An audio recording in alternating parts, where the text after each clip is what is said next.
নমস্কার, বই বাগুন চ্যানেলে আপনাদের স্বাগত।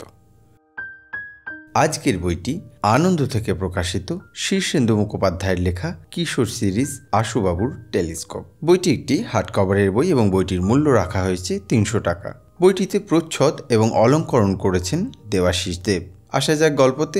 ফকিরগঞ্জের একজন সাদাসিধে মানুষ আশুতোষ সরকার ওরফে আশুবাবু ছোট থেকেই তার মহাকাশ বিজ্ঞানী হওয়ার শখ। এই শখ তার মাথায় ঢুকিয়েছিলেন মন্মথনাথ রায়চৌধুরী।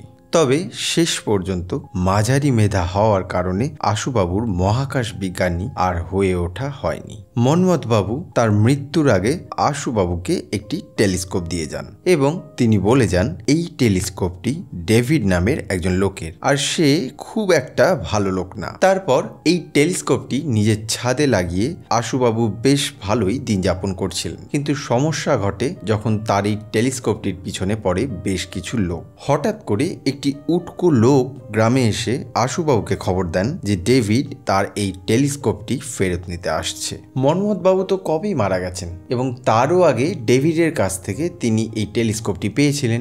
এত বছর পরে যে ডেভিড এই টেলিস্কোপটি নিতে আসছে সে তাহলে কে? আশুবাবু এই টেলিস্কোপটিকে খুবই ভালোবাসতেন। তিনি পড়ে যান মহা সমস্যায়। আশুবাবুকে সাহায্যের হাত বাড়িয়ে দেয় রাম নামের একজন ব্যক্তি। এরপর গল্পে আশুবাবু, রাম, করালিকুণ্ডু, তার পোষা গুন্ডারা এবং ডেভিড বিভিন্ন চরিত্রের বিভিন্ন ঘটনার মধ্যে দিয়ে এই উপন্যাসটি এগোতে থাকে। কে এই ডেভিড? কেই বা এই রাম?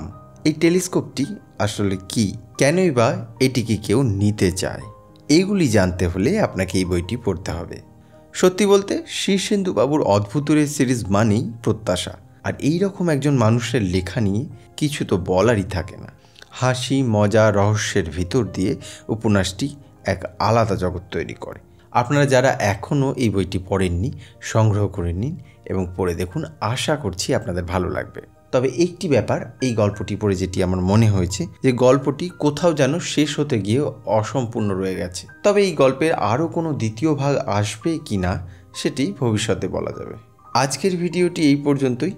আবার আপনাদের সাথে দেখা হবে অন্য কোনো একদিন, অন্য কোনো একটি ভিডিও নিয়ে, অন্য কোনো একটি বই নিয়ে আমাদের এই চ্যানেলে। ভালো থাকবেন।